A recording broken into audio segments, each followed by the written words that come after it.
Well, today, Russell Brand was officially charged with rape and sexual assault in the UK.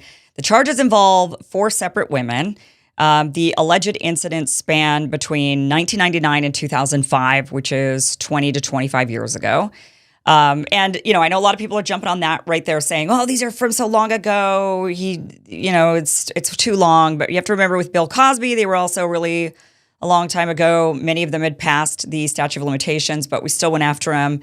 There is always a big question of why didn't these come out a lot earlier than now, 20 something years later. These incidents that Russell's being charged with allegedly happened during the height of his fame when he was hosting shows, touring internationally, still deeply embedded in the mainstream entertainment machine.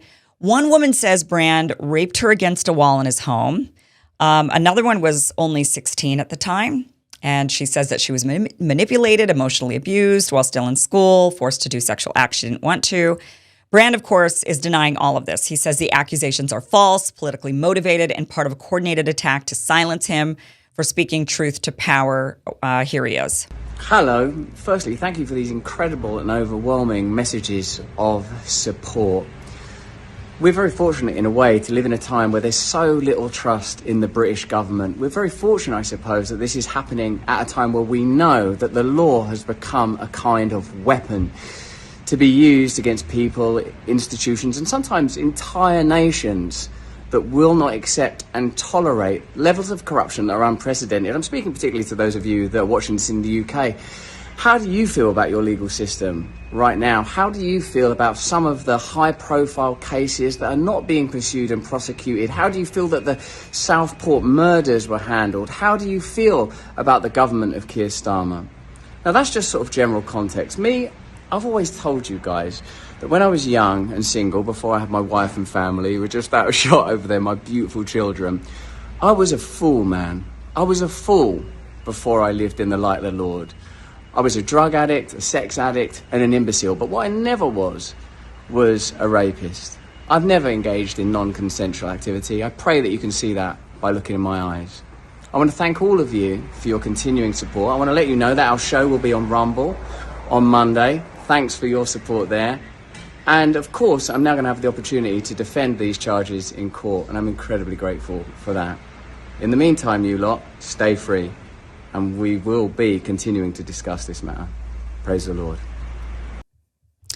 All right. So to his fans, these charges are proof of what many have been warning about, that when you expose the system comes for you. The Matrix targets those who threaten the narrative. And Brand is not alone in making this claim. Of course, you've got Andrew and Tristan Tate. They spent the last year entangled in criminal proceedings in Romania, charged with rape, human trafficking, and forming an organized crime group. Now, Romanian authorities say these two guys manipulated and exploited women for profit. The Tates say it's all lies. They say they're being targeted by corrupt global elites because they've told young men to wake up, get strong, get rich, and reject the control grid of feminism, globalism, and consumerism. So same Matrix narrative, same persecution storyline, and it's resonating because, let's be honest, it's real. People do get politically persecuted in the West, and we're seeing it more openly than ever. Take Donald Trump, for example. This guy, how many legal attacks has he faced? It's like 100 at this point. So many charges, so many different cases. He's been convicted in one.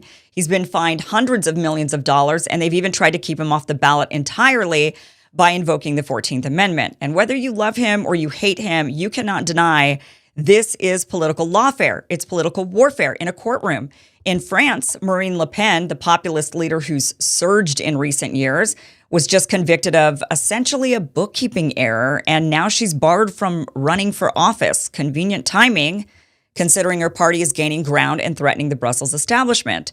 In Pakistan, former Prime Minister Imran Khan, he criticized the Western military policy and refused to play the U.S.'s geopolitical games. He was sentenced to more than 30 years on a laundry list of charges, some of them completely absurd. He's now in prison while the country prepares for elections he's barred from participating in. So yeah, the Matrix is real. There's a deep system of control. It targets threats to its power. It jails people. It bankrupts people. It shuts them down. But here's the question I think we all need to ponder. Does being accused mean you're automatically a hero? Does every man who gets hit with charges get to claim martyr status? Because if Russell Brand is being targeted just for questioning vaccines and the war machine, why hasn't Joe Rogan been charged? Why hasn't Tucker Carlson been charged? These guys have far more reach. They're red pilling millions every day. They have been censored, sure, attacked in the press, yeah, but not hauled into court, not indicted, not handcuffed. And maybe that's the point. Maybe not everyone claiming to be persecuted by the Matrix actually is. Maybe some people are guilty, and they're using this narrative to shield themselves from accountability, to turn their criminal accusations into political capital, to make themselves untouchable in the eyes of their fans by branding every allegation as a hit job. And here's the danger with that. If everyone is a victim, then no one is. So imagine if the Epstein files finally get released today for real, and those who are named, imagine they claim they're just being politically persecuted. I think they probably would claim that, especially if the excuse works. And maybe some would be politically persecuted, but many probably wouldn't be, and we have to figure out how to suss them out. What we don't want is to lose our ability to tell the difference between legitimate persecution and convenient excuses. So we need to be sharp, discerning.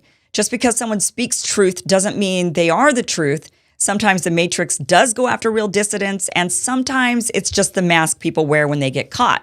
Now, again, I don't know if Russell is guilty or innocent. I sure hope he's innocent. Same with the Tates, same with anyone. What I do know is that as the court cases proceeded against Trump, for example, there was nothing of merit discovered. We still don't have a clear idea of what crime was committed when he wrote checks to Stormy Daniels. Hush money payments are not a crime. Falsifying business records is only a crime if you're covering up a crime. But where was the crime? Was it immoral for him to have sex with a porn star while married? Yes. But was it criminal? No. But rape is a crime, and it's a clear one, and it's imperative we let the courts do their jobs and we reserve judgment until we see more of the evidence. Sometimes we like people, and sometimes those people we like do or did bad things. And if they did the crime, they have to pay the price. But once the price is paid, I do believe we must accept people back into our society, especially if they have changed. Now, Russell admits to having had a dark past filled with drugs, sex addiction, and demons. He's now changed, a married man, a father, a Christian. But nonetheless, everyone deserves their day in court, both the victims and the accused. And we're just going to have to wait and see how this all plays out. But we all do have to remember as well, innocent until proven guilty. 1775 and Rumble just unleashed the first anti-aging coffee and an insane longevity bundle at half price. This limited edition bundle is a powerhouse collection designed to energize your days, sharpen your mind, and help you feel younger than the current administration wishes it was. Inside, you're getting their top-selling anti-aging coffee, the ultra-rare Peabody blend, an exclusive 1775 branded tumbler, plus more premium coffee and limited edition merch than you can find anywhere else. That is a $200 value for just $100. But here's the catch. Only 1,000 bundles are being released. And once they're gone for good. And if that's not enough, every dollar you spend gets you an entry to win the Cybertruck and $30,000 cash. But you've only got 1 month left to enter in this giveaway. So go to 1775coffee.com/Kim right now to secure your longevity pack. Drink coffee that fuels your freedom, your values, and your life.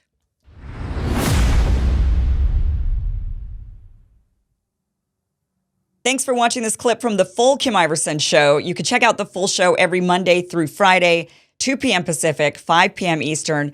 Just head to KimIversonShow.com. It's a full hour-long live stream. See you guys there.